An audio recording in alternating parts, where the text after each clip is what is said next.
President Joe Biden departs for Brussels on Wednesday for talks with European leaders about Russia's invasion of Ukraine, carrying with him plans for more sanctions on Moscow that sources said include members of the Russian parliament.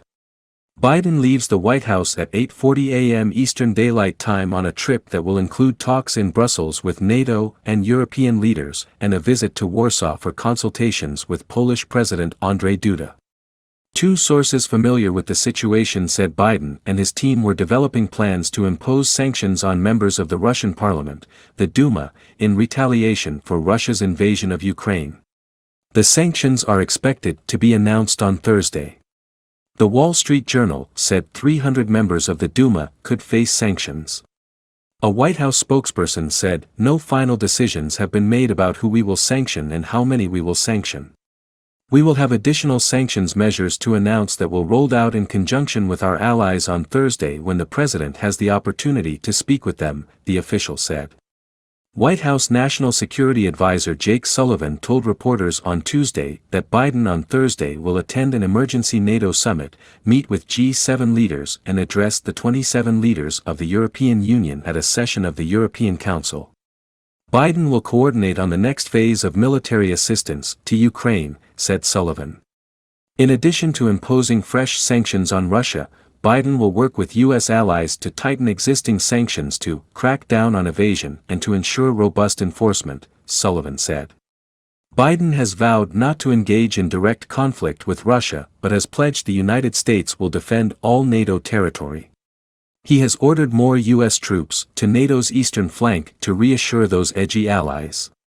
During his visit to Poland, Biden will visit U.S. troops and meet with experts involved in the humanitarian response to helping hundreds of thousands of Ukrainians who have fled their country and those who remain there. Russia combat power declines in Ukraine as war takes toll, U.S. official says. Russia's combat power in Ukraine has declined below 90% of its pre-invasion levels for the first time since its attack began, a senior U.S. defense official said on Tuesday, suggesting heavy losses of weaponry and growing casualties. The United States has estimated Russia assembled more than 150,000 troops around Ukraine before the February 24 invasion, along with enough aircraft, artillery, tanks and other firepower for its full-scale attack. For the first time they may be just a little bit below 90%, the U.S. defense official told reporters on condition of anonymity. The official did not provide evidence.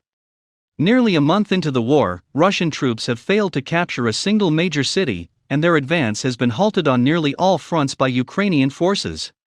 Moscow has instead turned to bombarding cities with artillery, missiles and bombs. Russia denies targeting civilians. Much of that bombardment has been focused on the southeastern city of Mariupol. The senior U.S. official said Russian naval forces have likely been firing into Mariupol from the Sea of Azov over the past 24 hours. That wasn't the case yesterday, the official said. Russia has not officially updated its casualty figures since stating on March 2 that 498 servicemen had been killed and 1,597 wounded. But since then its offensive has run into further heavy resistance from Ukraine's army and volunteer defense forces.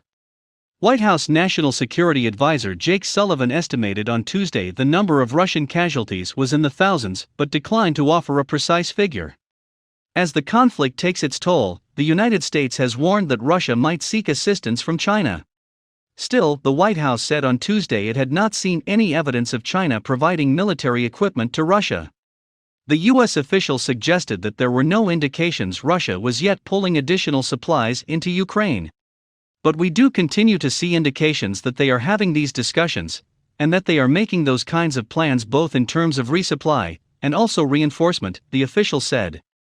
Putin's incursion into Ukraine has forced more than 3.5 million to flee, brought the unprecedented isolation of Russia's economy as Western nations imposed sanctions, and raised fears of wider conflict in the West unthought of for decades. Putin calls the conflict a special military operation to demilitarize Ukraine and replace its pro-Western leadership, and says it's going to plan.